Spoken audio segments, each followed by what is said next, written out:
Hello farmers, இன்னைக்கு வீடியோவில் இதை பற்றி பார்க்கணும்னா மல்லிகை செடியில் சாரஞ்சி பூச்சி தாக்குதலை நம்ம எப்படி கண்ட்ரோல் பண்ணலாம், அதை கண்ட்ரோல் பண்ணுறதுக்கு என்னென்ன பூச்சிகள் பயன்படுத்தலாம், எவ்வளோ அளவு பயன்படுத்தலாம் அப்படிங்கிறத பற்றி தான் தெளிவாக பார்க்க போகிறோம். அண்ட் அதை பற்றி பார்க்குறதுக்கு முன்னாடி நம்ம மல்லிகை செடியை பற்றி ப்ரீவியஸாக ஒரு வீடியோ பப்ளிஷ் பண்ணியிருந்தோம்.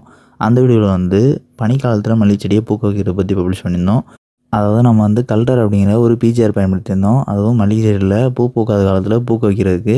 ஸோ அதுக்கேற்ற மாதிரியே நம்ம டிசம்பர் மந்த்து மல்லிகை செடியை கவர் செஞ்சுட்டு இருந்தோம். அதற்கு பிறகு 2ஆம் கட்ட தாவரநிலை வளர்ச்சி இப்போ ஆக்டிவேட் ஆகி வளர்ந்துட்டுருக்கு. இந்த 2ஆம் கட்ட தாவரநிலை வளர்ச்சியில் மகசூல் எடுக்கிறதுக்கான பட்டிங் ஸ்டேஜ் ஸ்டார்ட் ஆகிருந்திருக்கு. அதாவது மொட்டுகள் எல்லாமே எடுக்க ஆரம்பிச்சிருந்துருக்கு. இப்போ நீங்கள் ஸ்க்ரீனில் பார்த்தீங்கன்னா தெரியும், இந்த செடிகள் எல்லாத்துலேயுமே பூக்கள் இன்னும் ஒரு வாரத்துலேருந்து 10 நாட்களுக்குள்ளேயே முழுவதுமாக பூக்க ஆரம்பிச்சிடும். அண்ட் இந்த மொட்டுகள் எல்லாமே சிறிய சிறிய துளிர்களாக இருக்கும்போதே நம்ம 1 வீக்கு முன்னாடியே அதை பற்றின வீடியோ பப்ளிஷ் பண்ணணும். அந்த வீடியோவில் இப்போ நீங்கள் ஸ்க்ரீனில் பார்க்கக்கூடிய கொப்புகளில் இருக்கக்கூடிய மொட்டுகள் எல்லாமே சிறிய துளிர்களாக காணப்படும். அண்ட் அந்த வீடியோ நீங்கள் பனிக்காலத்தில் மல்லிகை செடியை பூக்க வைக்கணும் அப்படின்னு நினைக்கிறீங்க அப்படிங்கிற பட்சத்தில் இன்னுமே கூட கல்டர் பீஜர் நீங்கள் பயன்படுத்தினீங்க அப்படின்னா உங்களோட செடி ஒரு ஆக்டிவேட்டான வெஜிடேட்டிவ் ஸ்டேஜில் இருக்கும் பட்சத்தில் அடுத்த மாதம் முடிவுக்குள்ளே பூக்க வச்சிடலாம். ஸோ நீங்கள் உங்களோட மல்லிகை செடியை இந்த பனிக்காலத்தில் பூக்க வைக்கணும் அப்படின்னு நினைக்கிறீங்க அப்படின்னா கல்டர் பிளானட்டர் எவ்வளோ அளவு பயன்படுத்தணும், எத்தனை வயது உள்ள மல்லிகை செடிக்கு எவ்வளோ அளவில் பயன்படுத்தணும், சாயில் ரின்ச்சிங்காக நம்ம எப்படி பயன்படுத்தலாம் அப்படிங்கிறத பற்றி நம்ம ஏற்கனவே பப்ளிஷ் பண்ணியிருந்த வீடியோட லிங்க் டிஸ்கிரிப்ஷன் கொடுக்குறோம். ஸோ பார்க்கணும்னு நினைக்கிறவங்க போய் பாருங்கள். அண்ட் நெக்ஸ்ட்டு இப்போ மல்லிகை செடிக்கு சாரஞ்சி பூச்சிகளை கட்டுப்படுத்துறதுக்கு நம்ம என்னென்ன பூச்சிகளெல்லாம் பயன்படுத்தலாம் அப்படிங்கிறத பற்றி பார்த்துலாம். அதை பற்றி பார்க்குறதுக்கு முன்னாடி மல்லிகை செடியில் பொதுவாக என்னென்ன சாரஞ்சி பூச்சாக்கள் ஏற்படும் அப்படிங்கிறத தெரிஞ்சுக்கணும். ஃபஸ்ட்டு மல்லிகை செடியை பொறுத்தவரை ஏபிட்ஸ் அப்படிங்கிற அஸ்வினி பூச்சி தாக்குதல் ஏற்படும். அதே நேரத்தில் ஜாஸ்டிஸ் அப்படிங்கிற இலைத்தத்து பூச்சி தாக்குதல் ஏற்படும். அண்ட் நெக்ஸ்ட்டு ஒயிட் ஃப்ளைஸ் அப்படிங்கிற வெள்ளை ஈக்கள் தாக்குதல் ஏற்படும். அதே நேரத்தில் த்ரிப்ஸ் அப்படிங்கிற வால்பேன் தாக்குதல் ஏற்படும். இப்போ நம்ம சொல்லக்கூடிய இந்த 4 சாரஞ்சி பூச்சி தாக்குதலில் மல்லிகை செடியில் அதிக அளவு மகசூல் சேதத்தை ஏற்படுத்தக்கூடிய சாரஞ்சி பூச்சி அப்படின்னு பார்க்கும்போது த்ரிப்ஸ் தான். இந்த வால்பேன் தாக்குதல் ஏற்படும் போது தான் மல்லிகை செடியில் அதிக அளவு மொட்டுக்கள் சேதம் ஏற்படும். அதே நேரத்தில் மல்லிகை செடியோட வளர்ச்சியை மீதமுள்ள 3 சாரஞ்சி பூச்சி தாக்குதலுமே ரொம்பவே கொண்டு வைக்கும். ஸோ அப்போ இந்த த்ரிப்ஸ் அப்படிங்கிற இந்த வால்பேன் மல்லிகை செடியோட வளர்ச்சியை கொண்டு வைக்காது அப்படின்னு கேட்டிங்கன்னா மல்லிகை செடியோட ஒட்டுமொத்த வளர்ச்சியை கொண்டு வைக்கிறதுல வால்பேன் பெரிதளவு பங்கு வைக்காது. ஆனால் அதே நேரத்தில் புதிதாக துளிர் இருக்கக்கூடிய கொப்புகளில் இருக்கக்கூடிய இளம் இலைகளையும் துளிர் எடுக்கக்கூடிய மொட்டுகளையுமே ரொம்ப அதிக அளவு சேதத்தை ஏற்படுத்தும்.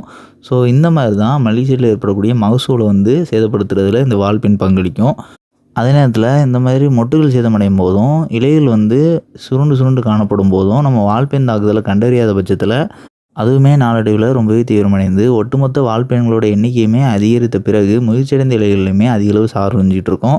ஸோ இப்படி வால்பேன் தாக்குதல் மகசூல் சேதத்தை ஏற்படுத்தி பிறகு பயிர் சேதத்தை ஏற்படுத்தும்.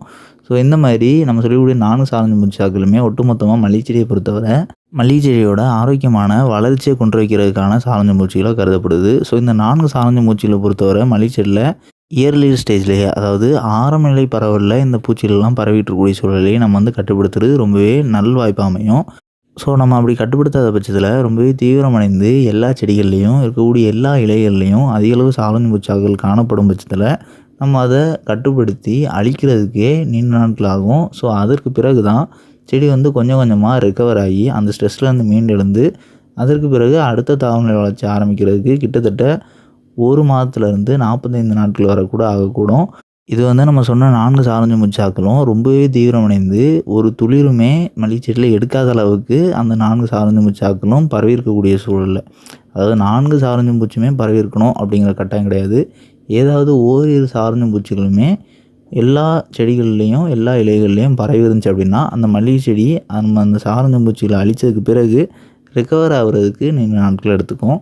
ஸோ இதுவே நம்ம ஆரம்ப நிலையில் இப்போ தான் சாரஞ்சி பூச்சாக்கள் பரவ ஆரம்பித்ததுலேருந்து ஒரு வாரத்துலேருந்து 10 நாட்களுக்கு உட்பட்ட நாட்கள்லேயே நம்ம கண்டறிஞ்சு அதை அழிக்கணும் அப்படிங்கிற பட்சத்தில் இது மல்லிகை செடியோட வளர்ச்சி எந்த விதத்துலையும் பெரிதளவு பாதிக்காது. ஸோ வளர்ச்சி லைட்டாக ஒரு 15 to 25% தான் கொண்டு இருக்குமே தவிர இது நம்ம சாரஞ்சி பூச்சிகளை அழித்த உடனே மல்லிகை செடியை தன்னால் ரெக்கவர் ஆயிரும். இப்போ நெக்ஸ்ட்டு என்னென்ன பூச்சிகளில் பயன்படுத்தலாம் அப்படிங்கிறத பற்றி பார்த்தலாம். ஃபஸ்ட்டு இமிடாக்ளோபிரிட் 17.8% எஸ்எல் ஃபார்முலில் இருக்கக்கூடிய மீடியா அப்படிங்கிற தனுகா பிராண்டை சேர்ந்த பூச்சிகள் தான். அதாவது நம்ம குறிப்பிட்றது அந்தந்த பிராண்டை வச்சு ஒரு சில பூச்சிகள் டிஸ்பிளே பண்ணுறோம். ஒருவேளை நம்ம ஸ்க்ரீனில் டிஸ்பிளே பண்ணுற பூச்சிக்கொல்லி ஸ்டோரில் அவைலபிளாக இல்லை அப்படிங்கிற பட்சத்தில் நம்ம சொல்லக்கூடிய கெமிக்கல் கம்போசிஷன் கரெக்டாக இருக்கா, அதில் இருக்கக்கூடிய அளவும் அந்த ஃபார்முலேஷனும், அதாவது எஸ்எல்னா எஸ்எல் இல்லைனா டபிள்யூஜினா டபிள்யூஜி இந்த மாதிரி அந்த ஃபார்முலேஷன் கரெக்டாக இருக்கா அப்படிங்கிறத பார்த்து வேறு பிராண்டில் நீங்கள் வாங்கிக்கலாம். ஸோ எந்த ஒரு பிராண்டாக இருந்துச்சாலும் சரி, நம்ம சொல்லக்கூடிய கெமிக்கல் கண்டென்ட், அதோட அளவு, அதோட ஃபார்முலேஷன் கரெக்டாக இருக்காங்கிறத பார்த்து வாங்கி பயன்படுத்துங்க. அண்ட் டோசேஜ் வந்து நம்ம குறிப்பிட்ட டோசேஜ் பயன்படுத்தினாலே போதும். அண்ட் நெக்ஸ்ட் இந்த மீடியா பூச்சிகளோட டோசேஜ் பார்க்கும்போது ஒரு லிட்டர் தண்ணிக்கு 0.5 ml 1 ml வரை பயன்படுத்தலாம். நீங்கள் எந்த ஒரு பொருட்களுக்கு பயன்படுத்தக்கூடிய மருந்துகள் பயன்படுத்தினாலும் சரி, மல்லிகை செடிக்கு சேர்த்தே பயன்படுத்தலாம் இந்த மீடியா பூச்சிக்கொல்லியை. அண்ட் நெக்ஸ்ட்டு தைமந்தாக்ஸாம் 25% WG ஃபார்மேட்டில் இருக்கக்கூடிய தனுகா பிராண்டை சேர்ந்த அரேவா அப்படிங்கிற பூச்சிக்கொல்லி. இந்த பூச்சிக்கொல்லியை ஒரு லிட்டர் தண்ணிக்கு 0.5 gramலேருந்து 1 gram வரை பயன்படுத்தலாம். அதே நேரத்தில் எந்த ஒரு புழுக்களுக்கு பயன்படுத்தக்கூடிய மருந்துகளையும் சேர்த்து இதை வந்து பயன்படுத்தலாம். இதனால் நம்ம சொல்லக்கூடிய 4 சாதாரண பூச்சிகளையுமே கட்டுப்படுத்தலாம். அண்ட் நெக்ஸ்ட்டு 3வது பூச்சிக்கொல்லி என்ன அப்படின்னா, இண்டோஃபில் பிராண்டை சேர்ந்த டோக்கன் அப்படிங்கிற பூச்சிக்கொல்லி தான். இந்த பூச்சிக்கொல்லியில் என்ன டெக்னிக் இருக்குது அப்படின்னு பார்க்கும்போது, டைனோடெஃபியூரான் 20% SG ஃபார்மேட்டில் இருக்குது. இது ஒரு லிட்டர் தண்ணிக்கு 0.3 gramலேருந்து 0.5 gram வரை பயன்படுத்தலாம். ஸோ இந்த அளவில் பயன்படுத்தும் போது நம்ம சொல்லக்கூடிய 4 சாதாரண பூச்சிகளையுமே நம்ம வந்து கட்டுப்படுத்தலாம். அண்ட் நெக்ஸ்ட்டு நம்ம வந்து 3 சாதாரண பூச்சிகளுக்கு பயன்படுத்தக்கூடிய பூச்சிக்கொல்லிகள் குறிப்பிட்டிருந்திருக்கோம். ஸோ இந்த 3 பூச்சிக்கொல்லியில் எந்த பூச்சிக்கொல்லிகள் பயன்படுத்தினாலும் ஒரு பூச்சிக்கொல்லியை பயன்படுத்திய பிறகு 2வது முறை ஸ்ப்ரே பண்ணும்போது நீங்கள் எத்தனை நாட்கள் இடைவெளி விடுறீங்களோ அது வந்து 2ஆம் பட்சம். அதாவது 4 நாட்களுக்கு ஒரு முறை இடைவெளி விட்டாலும் சரி, இல்லைனா 5 நாட்களுக்கு ஒரு முறை பயன்படுத்தினாலும் சரி. ஆனால் அடுத்த முறை ஸ்ப்ரே பண்ணும்போது இந்த 3 சாதாரண பூச்சிகள் பயன்படுத்தக்கூடிய பூச்சிக்கொல்லியில் எதை பயன்படுத்தி இருந்திருக்கீங்களோ அதை திருப்பி பயன்படுத்தக்கூடாது. ஸோ இது வந்து ஒரு சாதாரண பூச்சிகள் ரெசிஸ்டண்ட் ஆகாமல் எந்த ஒரு பூச்சிக்கொல்லிகள் பயன்படுத்தினாலும் அந்த பூச்சிக்கொல்லியில் தாங்கி வளராமல் சுலபமாக அழிகிறதுக்கு வழிவகுக்கும். ஸோ முடிஞ்ச அளவு நீங்கள் வந்து ஒரு முறை பயன்படுத்திய பிறகு இயர்லி ஸ்டேஜாகவே இருந்துச்சுனாலும் அதிக அளவு சாதாரண பூச்சிகள் ஏற்படாமல் இருக்கிறதுக்கு ஒரே வழி அப்படின்னா, திருப்பி 2ஆம் முறை ஒரு முறை பயன்படுத்தினா அதே பூச்சிக்கொல்லியை பயன்படுத்தாமல் இருக்கிறது தான். இப்போ உதாரணத்துக்கு நீங்கள் வந்து இன்றைக்கி மீடியா பூச்சிக்கொல்லியை ஸ்ப்ரே பண்ணுறீங்க அப்படின்னா, அடுத்த முறை பூச்சிக்கொல்லி ஸ்ப்ரே பண்ணும்போது அரேவா பூச்சிக்கொல்லியோ இல்லைனா டோக்கன் பூச்சிக்கொல்லியோ ஸ்ப்ரே பண்ணுங்கள். அண்ட் நெக்ஸ்ட்டு இந்த 2 பூச்சிக்கொல்லியே இப்போ உதாரணத்துக்கு அரேவா பூச்சிக்கொல்லி 2ஆம் முறை ஸ்ப்ரே பண்ணியிருக்கீங்க அப்படின்னா, திருப்பி 3ஆம் முறை ஸ்ப்ரே பண்ணுறதுக்கு நீங்கள் மீடியாவோ இல்லைனா டோக்கனோ பயன்படுத்திக்கலாம். அதாவது நம்ம வந்து என்ன சொல்கிறோம் அப்படின்னா, ஒரே பூச்சிக்கொல்லியை தொடர்ச்சியாக பயன்படுத்தக்கூடாது. ஒருவேளை நீங்கள் ஒரே பூச்சிக்கொல்லியை தொடர்ச்சியாக பயன்படுத்துகிறீங்க அப்படின்னா, அந்த 4 சாதாரண பூச்சிகளுமே இந்த பூச்சிக்கொல்லியோட தன்மையை தாங்கி வளர்கிறதுக்கான எதிர்ப்பு சக்தியை உடலில் உண்டாக்க ஆரம்பிச்சிடும்.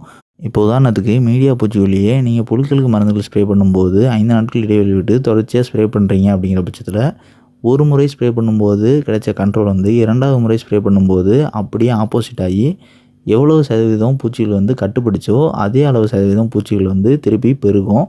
அண்ட் 3வது முறை ஸ்ப்ரே பண்ணும்போது எந்த ஒரு பூச்சிகளுமே முழுவதும் அழியாமல் இன்னும் அதிக அளவு ஸ்ப்ரெட் ஆகிட்டே காணப்படும். அதாவது பரவிக்கிட்டே இருக்கும். ஸோ இப்படி தென்பட்டுருச்சுனாலே அந்த பூச்சிகள் எல்லாமே ரெசிஸ்டண்ட் ஆயிடுச்சு. நம்ம ஸ்ப்ரே பண்ணக்கூடிய அந்த பூச்சிக்கொல்லிக்கு கட்டுப்படலை, அழியலை அப்படிங்கிறது தான் அர்த்தம்.